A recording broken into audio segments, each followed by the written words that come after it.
With a no vote, you kind of go back to the drawing board, as the teams have said. That's where I think there are a lot more ambiguities and a few more variables.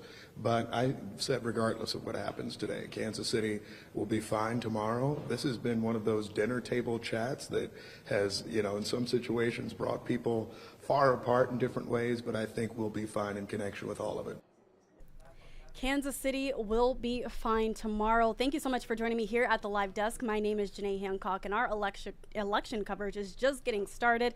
The polls have officially closed. It is 7 p.m. But just want to remind everyone, if you are in line or you have loved ones that are in line right now, you can stay in line because you can still vote. Right now, we have KCTV 5's Brad Stevens, who is joining us here at the live desk. Brad, thank you for joining me. You're making your debut tonight. Yeah, this is my debut. It's exciting. No, this is really cool. And what a huge night we have ahead of us, Janae. This election, to say that it's going to shift the path of Kansas City, one way or the other, I mean, is an accurate statement. I mean, what the voters in Jackson County are voting on tonight, and the polls just closed. So this is monumental in what's happening. Not only the money that's being spent on this, the billions of dollars that taxpayers are being asked to kick in over the next, 4 decades.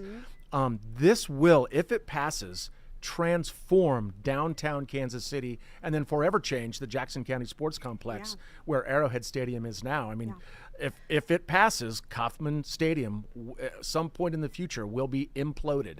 Yeah, and this not only impacts Jackson County voters, this is very significant tonight, and we will continue to track the votes as they come in, the numbers as they come in, I should say. But Brad, I know you spoke to former Mayor Sly James and former City Councilwoman Becky Nace just a few weeks ago. Tell us a little bit more about where they stand and their perspectives on this.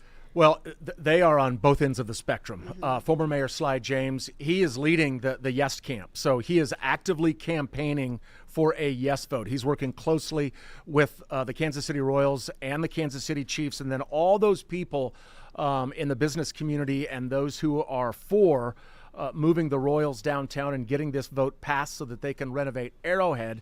That's where former Mayor Sly James is. He's squarely in the yes vote camp. Now, former City Councilwoman Becky Nace, squarely on the she's against it. So she is fighting with the people who she's with More Squared. She's with all those groups of all those people who have said, you know what, we don't believe in this stadium tax vote. We think, I'm speaking for Becky Nace, what she told me is that we think that the Kansas City Chiefs and the Kansas City Royals have rushed this vote.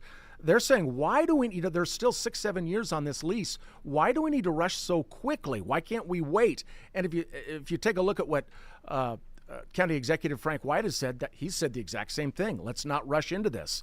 So they both have been on opposite ends of the spectrum here. And the other thing to consider here, Janae, is how close this vote is going to be tonight. The polling going into this, and I'm talking about polling that's gone back about 3 weeks. This has been neck and neck for the last 3 weeks or so. So, I mean, you talk about people being nervous on both sides. We're going to find out here in a couple of hours how this vote went down. But, man, this is a race that is neck and neck right down to the wire here. You are very right about that. Brad, I do want you to take a look at that paper as I kind of touch on the numbers that we are getting right now. Let's take a look.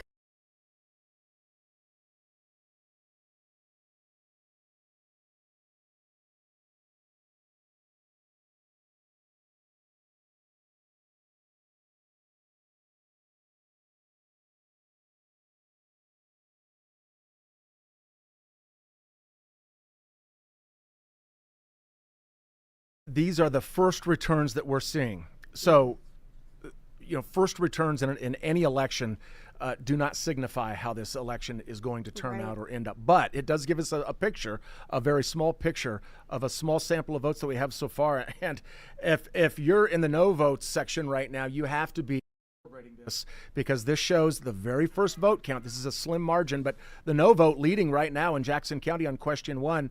leading 56% to 43%. Again, this is very, very, very preliminary. Right, yeah, we are just getting started. Again, those polls closed at 7 p.m. And I want to touch on the fact that I heard from KCTV5's Chandler Watkins earlier this evening, and she said as far as the no campaign, they're just feeling a lot of anxiety right now. And I'm sure the yes campaign, the Vote Yes campaign, they're feeling the exact same as well. Let's talk about the biggest concerns. I know I spoke to a church yesterday, in fact, and they were kind of upset but also excited about what's going to happen tonight. But they're in an agreement with the Royals that if this passes tonight, that they will have to relocate. So it's just a lot that's holding out on this vote tonight. And that's the Church of the Resurrection, their downtown location. You know what's interesting about that, Janae? And this goes to the conversation that the people who are pushing the no vote have talked about all along. So let's think about what just happened in the last 24 hours. The Royals came to an agreement with the Church of the Resurrection to buy their property downtown. People on the no vote have been saying, wait a minute, why wouldn't they have done this earlier? Why did they wait until this was so close to the actual vote? And so those who are voting against this have said the Royals' plan from the beginning has shifted. It hasn't been unified from the start. If you remember when the Royals first started talking about these stadium plans, they said that they were going to come out with their plans, in a few months, and they kept pushing that date back, pushing that date back. And so people who are against the vote have said, I just don't see a clear-cut plan from the Royals, or they keep changing their plan. And we've seen that, Mayor Q didn't officially get on board with the yes vote until they agreed then to not mess with Oak Street. And that was just last week. He had a lot of questions as well, Yeah, he did. I will say this. I was really interested to hear his what he said earlier tonight. And I thought that was kind of reassuring for all of Kansas City that no matter what happens, whether this passes or fails, basically, Mayor Q said earlier tonight that the sun will rise tomorrow in Kansas City and that the city will be fine one way or another. Right. Regardless, we will be okay. He was talking to Kansas City then. Again, we are still waiting for more numbers to come in as the polls closed at 7 p.m. But let's touch on, if this fails tonight, will the Chiefs be in Kansas City? I know you spoke to a man in your story there. Let's pull that back up. But Kansas, they may have to start looking at some options as well. So let's touch for a moment. So I spoke with the former CEO of the Lenexa Chamber of Commerce, Blake Schreck. And Blake Schreck has been involved with the Kansas City sports scene for well over 2 decades. And he has been involved in high-level negotiations on both the Kansas side and the Missouri side, as someone who has been involved with negotiations about either trying to lure businesses from Missouri to come over to the Kansas side, or he's been on the negotiations for Kansas businesses to go over to the Missouri side. And so he's been involved, and he's been on the phone many times with the Kansas City Chiefs in years prior. So I went to him and I asked him, I said, look, Blake, are the Kansas City Chiefs right now, are they in any type of negotiations with anyone from the state of Kansas about potentially moving Arrowhead west to the Kansas side? He told me, no, there's nothing active right now. But he said, if this vote fails tonight, if the stadium tax plan fails, he said, you can rest assured that people with the state of Kansas will be burning a lineup to Arrowhead Stadium tomorrow to try and figure out.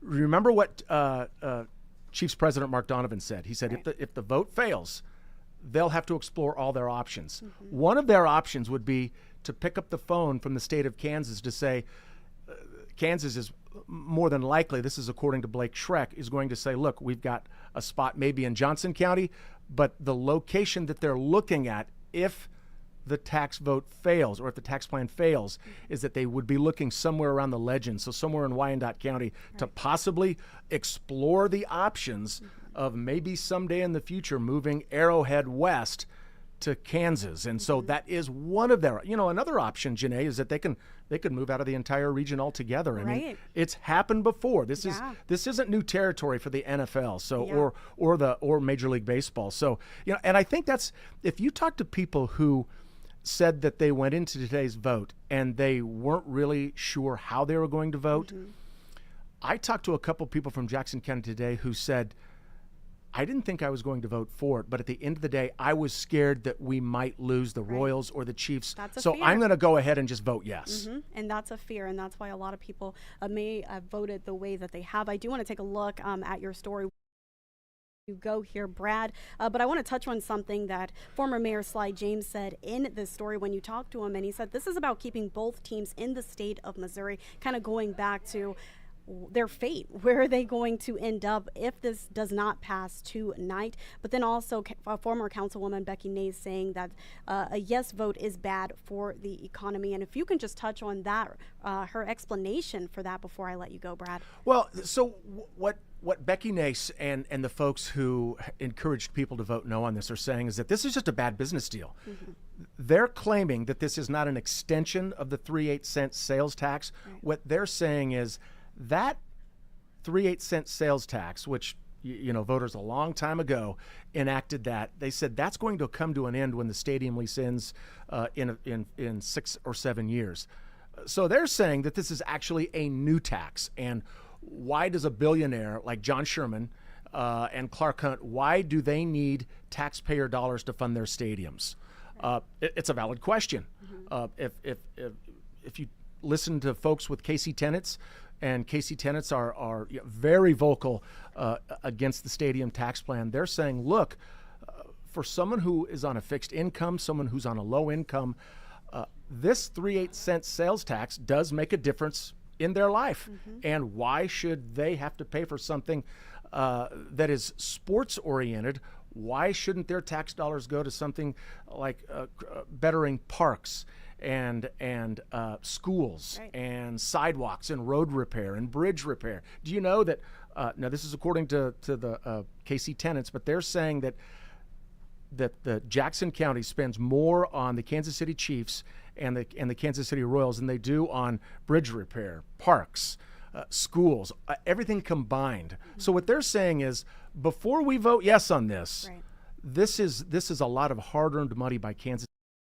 Let's take a close look at this. And what they're saying is, at this current juncture, they feel like this is being rushed, and that there is time, even if this fails, that there is time to go back to the Royals and the Chiefs and say, you know what, come up with another plan, and we can do this again in another election.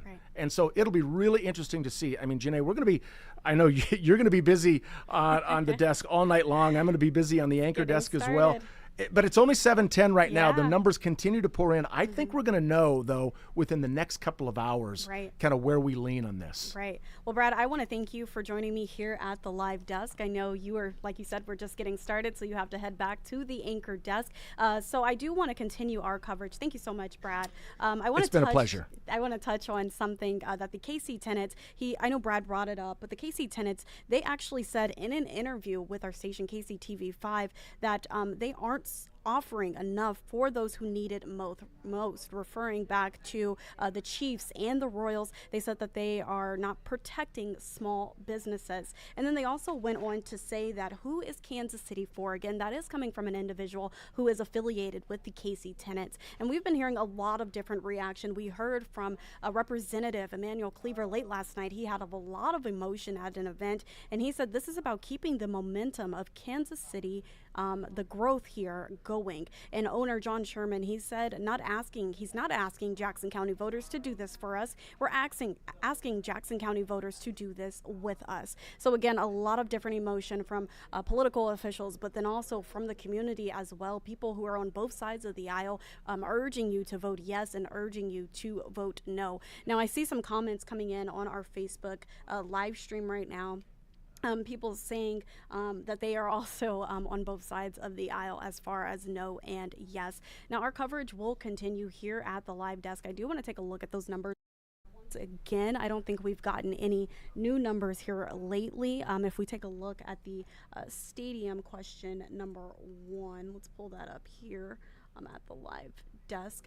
Okay, it looks like we are having some technical difficulties with that, but we will be sure to keep you all posted on the latest developments as they come in. I do want to direct you to our website, kctv5.com. Like I mentioned, 5's Brad Stevens. He actually did this story on what's at stake. It's a very good story if you were just trying to learn more.